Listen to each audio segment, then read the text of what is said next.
যে আফরান নিশো সবসময় নাটক দেখে এসেছি। এখন খুবই ইচ্ছা যে আমি একটু তার সিনেমা দেখব, মুভি দেখব। সিনেমা দেখার টার্গেটটা ছিল না, তবে আসার পর দেখলাম যে বিশেষ করে আফরান নিশোর একটা মুভি বের হয়েছে যেটার নাম হচ্ছে দম।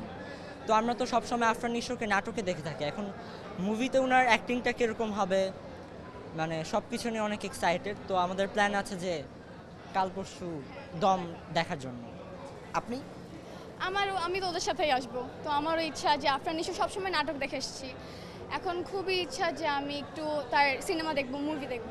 5+ স্টার রেটিং প্রাপ্ত দেশের সর্বোচ্চ বিদ্যুৎ সাশ্রয়ী ওয়ালটন এসি স্মার্ট কমফোর্ট এখন নেক্সট লেভেলে। কোনো সিনেমা আগে দেখেননি? না, দেখা হয়নি।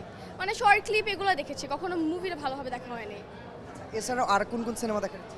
স্ক্রিম 7 ইংলিশ মুভি যেটা নতুন এসেছে, স্ক্রিম 7 এটা দেখার ইচ্ছা আছে। দম আর না, বাট এমনিতে ওদের সাথে এসে ওরা যেটা দেখতে চায় সেটা। বন্ধুরা মিলে এক- আপনারা সবাই হচ্ছেন ফ্রেন্ডস, জি, আমরা সবাই ফ্রেন্ডস।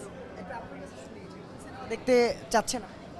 আমি আসলে দম এবং হচ্ছে ইংলিশ মুভির মধ্যে যে তিনটি বের হচ্ছে, বাংলা সিনেমার মধ্যে দম আর হচ্ছে বনলতা এক্সপ্রেস।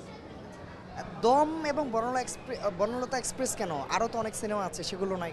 দমের মধ্যে যে অ্যাক্টরস আর অ্যাক্ট্রেসেস কাজ করেছে তারা সবাই হচ্ছে মানে ছোটোবেলা থেকে তাদেরকে দেখে বড় হয়েছি, তো আমার মা বাবা সবাই দেখে, তো তাদের সাথে দেখার অনেক ইচ্ছা আছে। আবার দেখে মনে হচ্ছে যে মানে মজা পাবো। আর দমের মধ্যে হচ্ছে আমার আফরান নিশোর অ্যাক্টিং খুব ভালো লাগে। না মানে আফরান নিশো অ্যাক্টরটার অ্যাক্টিং খুব ভালো লাগে এবং আমার দাদির অনেক বড়